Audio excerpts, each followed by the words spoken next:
Hi hello అండి అందరికీ నమస్కారం అండి ఫ్రెండ్స్ మన వీడియోలోనే టాపిక్ వచ్చేసి కాంట్రాక్ట్ మరియు అవుట్సోర్సింగ్ ఉద్యోగులకు సంబంధించి మరొక ముఖ్యమైన అప్డేట్ అయితే రావడం జరిగిందండి. అయితే ఇందుకు సంబంధించిన వివరాలు అయితే మన వీడియోలో తెలుసుకుందామండి. వీడియో పూర్తి వరకు చూడండి ఫ్రెండ్స్, అప్పుడే మనకి పూర్తి సమాచారం అయితే తెలుస్తుంది. ఇక లేట్ చేయకుండా టాపిక్లోకి వెళ్ళిపోదాము. ఇక ఏపీ స్టేట్ సమగ్ర శిక్ష contract and outsourcing employees federation ఆధ్వర్యంలో గురువారం కలెక్టరేట్ వద్ద చెలో కలెక్టరేట్ నిరసన కార్యక్రమం నిర్వహించారు. అనంతరం ఉద్యోగుల న్యాయమైన డిమాండ్లతో కూడిన వినతి పత్రాన్ని డిఆర్డీఓకు అందజేశారు. ఈ సందర్భంగా జేఏసీ రాష్ట్ర చైర్మన్ బి కాంతారావు నాని మాట్లాడుతూ పంజాబు, అలాగనే హిమాచల్ ప్రదేశ్, రాజస్థాను, మధ్యప్రదేశ్ వంటి పలు రాష్ట్రాల్లో సమగ్ర శిక్ష ఉద్యోగులకు రెగ్యులరైజ్ చేసినప్పుడు ఆంధ్రప్రదేశ్లో ఎందుకు సాధ్యం కావడం లేదని ప్రశ్నించారు.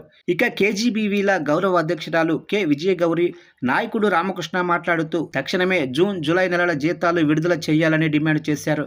కాంట్రాక్ట్, అవుట్సోర్సింగ్, పార్ట్ టైం ఉద్యోగుల రెగ్యులరైజేషన్, సమగ్ర హెచ్ఆర్ పాలసీ అమలు, అలాగనే ప్రతి నెల సకాలంలో వేతనాల చెల్లింపు, పదవీ విరమణ వయసును 62 ఏళ్లకు పెంపు, అలాగనే ఈపీఎఫ్ గ్రాడ్యుయేటీ, ఆరోగ్య భద్రత కల్పన, డిఎస్సి నియామకాల్లో సర్వీసెస్ వెయిటేజీ డిమాండ్లు నెరవేర్చుకుంటే ఈ నెల 24వ తారీఖున చెలో విజయవాడ కార్యక్రమాన్ని భారీ ఎత్తున నిర్వహిస్తామని హెచ్చరించారు. ఇక కార్యక్రమంలో వివిధ సంఘాల నాయకులు ఆర్ శ్రీనివాసరావు, లక్ష్మణ్ రావు, దేవుడు బాబు, పొలినాయుడు, జై గణేష్ పాల్గొన్నారు.